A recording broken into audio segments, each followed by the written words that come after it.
السلام علیکم۔ امید ہے آپ سب خیریت سے ہوں گے۔ آپ دیکھ رہے ہیں اسلامک آر چینل۔ اگر آپ نے ابھی تک ہمارا چینل سبسکرائب نہیں کیا تو جلدی سے کر لیں۔ محترم سامعین، آج کا ہمارا موضوع ہے خاتون اول حضرت خدیجۃ الکبریٰ رضی اللہ تعالی عنہا۔ آج ذکر کسی دنیاوی خاتون اول کا نہیں بلکہ اس محترم ہستی کا ہے جس کا نام نامی تاریخ عالم میں ہمیشہ خاتون اول کی حیثیت سے جگمگاتا رہے گا۔ حضرت خدیجہ کو اس محترم ہستی کی پہلی شریک حیات ہونے کا شرف حاصل ہے، جنہوں نے دنیا میں بلند ترین اور پاکیزہ انقلاب برپا کیا۔ یہ انقلاب دلوں کا انقلاب تھا، جو دلوں کو فتح کر لے وہی فاتح زمانہ ہے۔ عام تاریخوں میں حضرت خدیجۃ الکبریٰ کی بہت سی خوبیاں نظر آتی ہیں۔ چونکہ حضرت صلی اللہ علیہ وسلم تاریخ عالم میں سب سے زیادہ قد آور شخصیت رکھتے ہیں، لہٰذا حضرت خدیجہ کو آپ کی زوجہ محترم کی حیثیت ہی سے پہچانا جاتا ہے، لیکن انہیں بارگاہ الہی سے جو ذاتی خوبیاں عطا ہوئی تھیں، آج ہم ان کا ذکر زیادہ کریں گے۔ آپ دیکھیں گے گویا ہماری خاتون اول کو صرف سرکار دو عالم صلی اللہ علیہ وسلم کے لیے خاص طور پر بنایا گیا تھا۔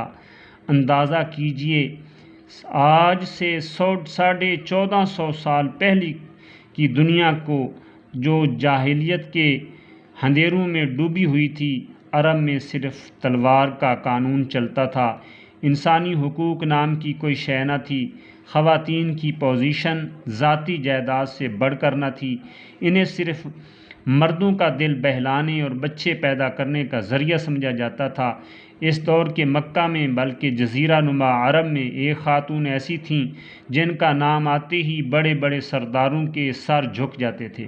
ٹھیک ہے، آپ عرب کی ممتاز ترین تاجر خاتون تھیں، لیکن صرف دولت کے بل بوتے پر کسی شخصیت کو عرب میں وہ عزت حاصل نہ ہو سکتی جو حضرت خدیجہ کو عطا ہوئی۔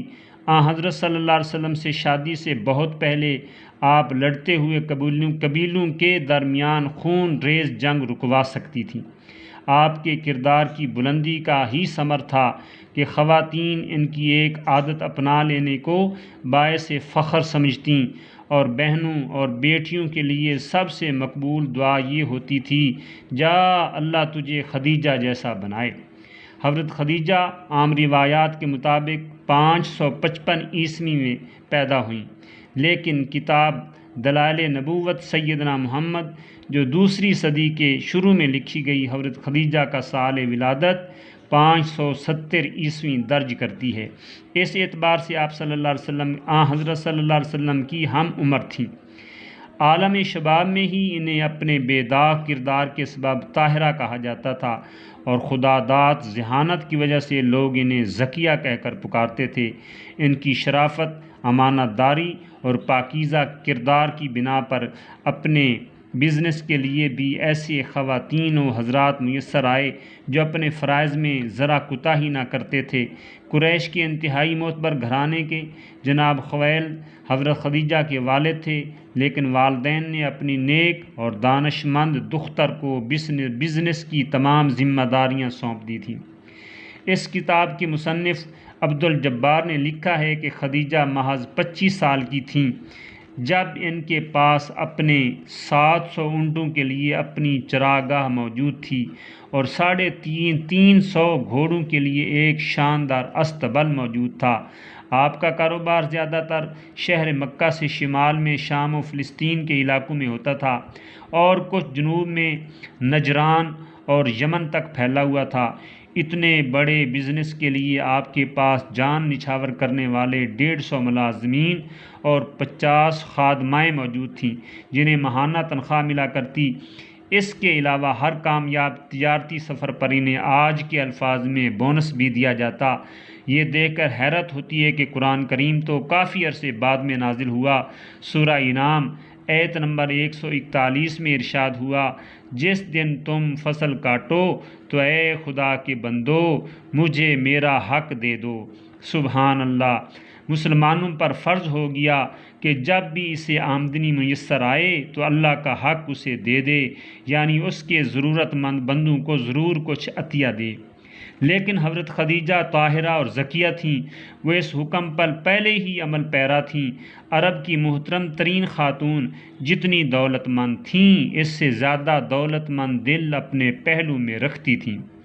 تجارتی قافلے تو شمالاً جنوباً ہر 3 ماہ بعد روانہ ہوتے تھے اور آتے تھے، لیکن آپ کا گھر ہر اعتبار سے شہر مکہ کا وسیع ترین گھر بھی تھا اور گھرانہ بھی۔ صبح و شام آپ کے در پر ضرورت مند بلا روک ٹوک آتے جاتے اور اپنی مرادیں پاتے۔ آپ کے خاندان کے بزرگ یہ کیفیت دیکھ کر اپنی بیٹی کو عزا کا نام لے کر بہترین دعائیں دیتے۔ جناب خویلد آپ کی زوجہ محترمہ اور دیگر اہل خانہ دین حنیف پر تھے اور بت پرستی سے کوسوں دور۔ اتنی بات ضرور ہے کہ عرب قوم پر اس وقت تک کوئی آسمانی کتاب نازل نہ ہوئی تھی۔ قرآن کریم اس بات کی تائید کرتا ہے۔ یہاں ایک وہم کا ازالہ ضروری ہے۔ بہت سے لوگ سمجھتے ہیں کہ حضرت اسماعیل پہلے عرب پیغمبر تھے، لیکن ایسا ہوتا تو قرآن کریم بار بار محمد کو عربوں کی جانب پہلا رسول قرار نہ دیتا۔ حقیقت یہ ہے کہ حضرت ابراہیم کے بڑے فرزند حضرت اسماعیل تھے، جو اپنے بلند نام والد کے ہمراہ مکہ تشریف لائے تھے تاکہ وہ وہاں توحید کا پہلا گھر تعمیر کریں۔ ابراہیم کے چھوٹے بیٹے حضرت اسحاق فلسطین ہی میں قیام پذیر تھے۔ بائبل کے بیان کے مطابق حضرت اسماعیل ایک ماہر ترین تیر انداز تھے اور اللہ نے ان سے وعدہ فرمایا تھا کہ وہ ان کی نسل کو ایک بڑی آبرومند قوم بنائے گا۔ والد بزرگوار نے اسماعیل کی جوانی میں ان کی شادی قبیلہ قحطان کی ایک نہایت خوبصورت لڑکی سے کر دی۔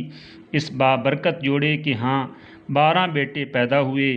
کیونکہ عرب حضرت اسماعیل کی اولاد ہیں، لہٰذا یہ بات سمجھنا آسان ہے کہ حضرت اسماعیل کی اولاد کو نسل در نسل ایک بھری پڑی قوم بنتے بنتے 6 صدیاں گزر گئیں۔ ظاہر ہے کہ حضرت اسماعیل کی نسل کو ایک عرب قوم بننے سے بہت پہلے وہ تو وفات پا چکے تھے۔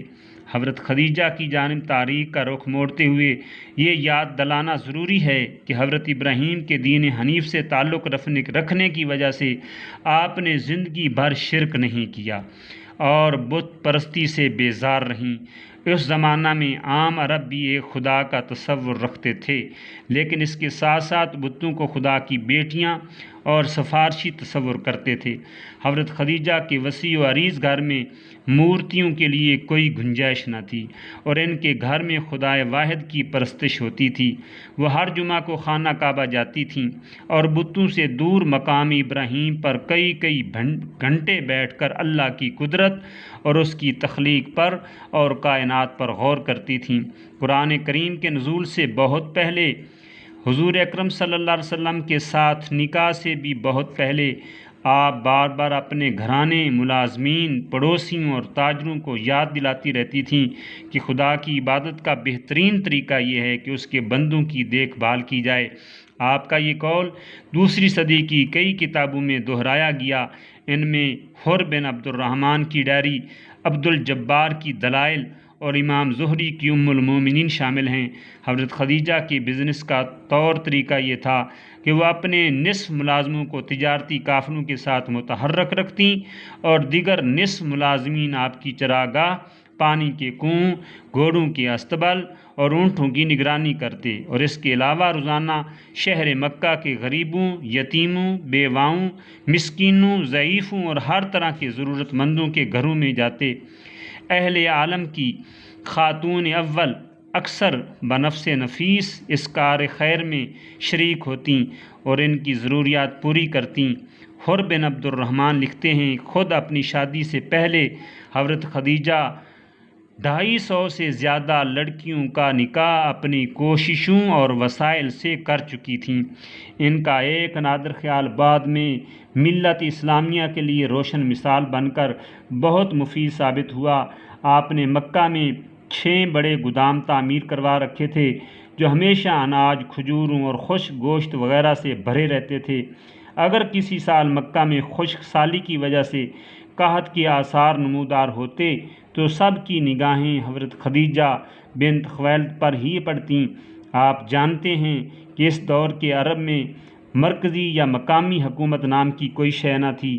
اگر آپ کا وجود بابرکت نہ ہوتا تو قحط کی صورتحال میں ان گنت بچے، بوڑھے اور عورتیں اور مرد اپنی جان سے ہاتھ دھو بیٹھتے، لیکن وہ خاتون جنہیں رحمت للعالمین کی شریک حیات بننا تھا، وہ مکہ اور اطراف کے لیے ہمیشہ رحمت بن کر رہیں۔